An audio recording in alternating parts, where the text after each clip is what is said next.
इस वीडियो में ना बहुत छोटी छोटी बहुत बारीक बारीक बातें जो अक्सर आपको कहीं नहीं बताई जाती वो सब एक्सप्लेन की है मैंने। तो स्किप करने से पहले एक बार सोच जरूर लीजिएगा।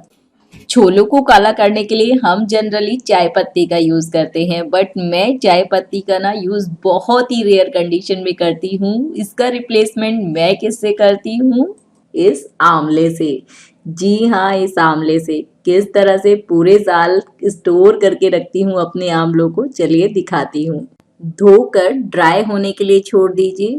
जब ये पूरी तरह से सूख जाए ना तो इनको ग्रेट कर लीजिए। जब आप इसे घिस लें तो इस तरह से किसी कपड़े पर इसे धूप में फैला दीजिए।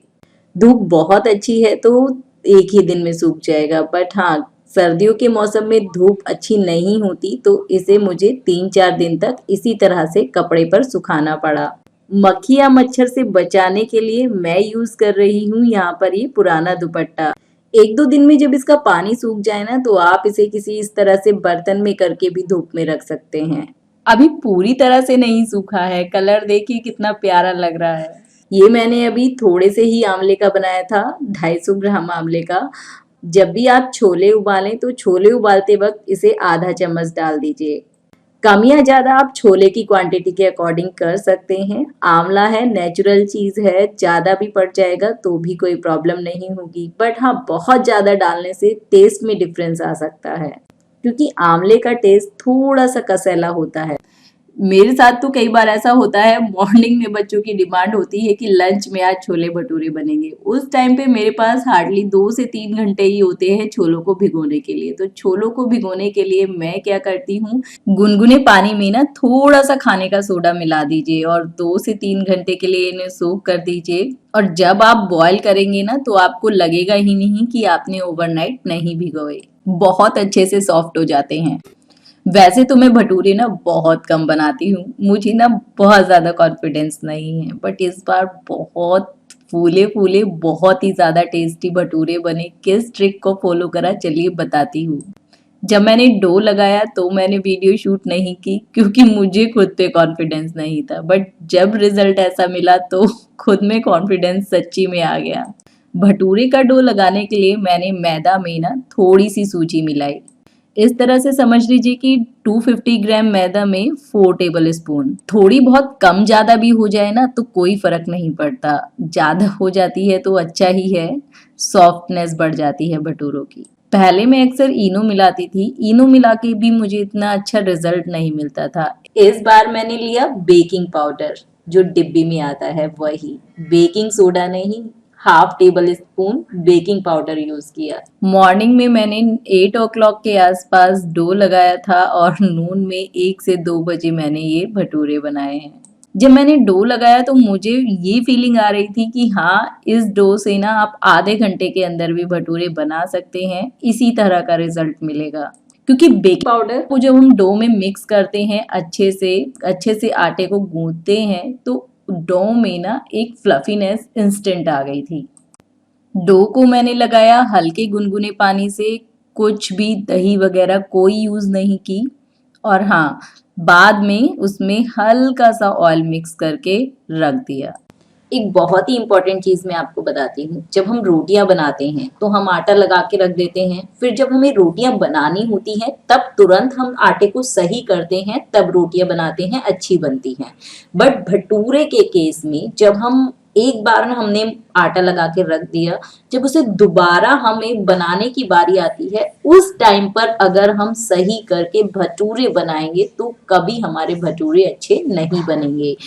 और तुरंत की तुरंत बनाने से प्रॉब्लम ये आती है, जब हम उसे बेलते हैं तो आटा ना अपने आप ही सिकुड़ने लगता है, श्रिंक होने लगता है। हम उसे बड़ा करने की कोशिश करते हैं, वो छोटा होने लगता है। सर्दियों में खासकर यही प्रॉब्लम आती है भटूरे बनाने में। तो इसका एकमात्र सॉल्यूशन यही है कि आप 15 मिनट पहले अपने आटे को सही करिए और साथ ही साथ ना ये जो लोइयां हैं या पेड़े हैं इनको बना करके रख दीजिए और 15 मिनट में ना इन्हें टाइम मिल जाएगा सॉफ्ट होने का। तो जब आप 15 मिनट बाद खोल करके देखेंगे अपने आप ही ये सॉफ्ट मिलेंगी और जब आप इसे बेलेंगे ना तो आपका आटा पीछे की तरफ बिल्कुल भी नहीं सिकुड़ेगा। एक बार ना इस टिप को फॉलो करके जरूर देखिएगा, डेफिनेटली काम करेगी। बहुत ही स्मूथली आप भटूरों को बेल पाएंगे। ऐसे ही भटूरे नहीं फूलते, बहुत लोचा है भटूरों को फुलाने में। फुलाने के लिए एक बिल्कुल ही शानदार सी टिप मैं आपको बताती हूँ। जब भी आप भटूरे को कढ़ाई में डालें, आपको गैस एकदम से फुल करनी होगी। फुल गैस में ही आपका भटूरा फूलेगा। अगर आपकी गैस सिम होगी, ऑयल का टेम्परेचर कम होगा, कभी आपका भटूरा फूल नहीं सकता। तो भटूरा डालते वक्त गैस को तेज करिए। तेज करने के बाद भटूरा जब फूल जाए अच्छे से, उसके बाद आप सिम करके उसे सभी तरफ से अच्छे से सेक लीजिए। मेरे ना भटूरे फूलते नहीं थे, एक या दो फूल जाता था, बाकी फिर पिचके पिचके। अब मैं बहुत परेशान, क्यों? क्योंकि बच्चों को भटूरे खाना बहुत पसंद है। और जनरली वान्या पता है क्या कहती थी? मम्मी, नानी ने आपको सब कुछ सिखाया, बस भटूरे बनाने नहीं सिखाए। आजकल के बच्चे भी ना। इस मेथी के गुणों को तो हम सभी जानते हैं। सर्दी में मेथी की बहार भी रहती है और खानी भी चाहिए, पर बच्चों को कौन समझाए। इसे काटने में, धोने में थोड़ा तो टाइम और मेहनत जाता है, और फिर इतनी मेहनत करने के बाद जब बच्चे मना कर देना कि हमें नहीं खाना, तो बिल्कुल भी अच्छा नहीं लगता। बच्चों को ना मेथी खिलाने के लिए मैं इसमें डाल देती हूँ गाजर और मटर। आप भी ट्राई करके जरूर देखिएगा। इससे ना इसका जो टेस्ट होता है, टेस्ट में जो हल्का सा कसैलापन होता है ना, वो गायब हो जाता है गाजर की और मटर की मिठास से। और हाँ, लास्ट में अमचूर पाउडर डालना मत भूलिएगा, बच्चे चाट चाट के खाएंगे। और हाँ, मेरी तरह आयरन की कढ़ाई में बनाते हैं ना, तो गैस बंद करके तुरंत ही सब्जी को निकाल लीजिएगा, नहीं तो आयरन की कढ़ाई की ना महक आ जाती है। मेथी की भुर्जी कभी बच जाए ना, तो नेक्स्ट डे मैं दे देती हूँ बच्चों को उसके पराठे। और पराठों में भी देखिए क्या ट्विस्ट, इसमें बच्चों का फेवरेट चीज मिला दीजिए। और ये चीज ना थोड़ा सा ज्यादा मिला दीजिएगा, तभी तो वो आपसे दोबारा इस पराठे की डिमांड करेंगे। अब आप भी खुश और बच्चे भी खुश। हुआ ना आपको मेथी के पराठे और सब्जी बच्चों को खिलाना कितना आसान। पराठे में ना मुझे तो स्टफिंग भर भर के डालना पसंद है। स्टफिंग अच्छी होती है तभी तो पराठे का असली मजा होता है। बट जब हम स्टफिंग बहुत ज्यादा भर देते हैं ना, ओवरलोड अगर कर देते हैं, तो फिर वो पराठे के साइड से निकलने लगती है। बेलन से अगर बेलते हैं तो इसके लिए मैं अक्सर क्या करती हूँ, इसे ना हाथ से धीरे धीरे धीरे धीरे इस तरह से बेल देती हूँ। आप बेलना बोल दीजिए, बढ़ाना बोल दीजिए, मतलब इस तरह से मैं हाथ से इसे बड़ा कर देती हूँ।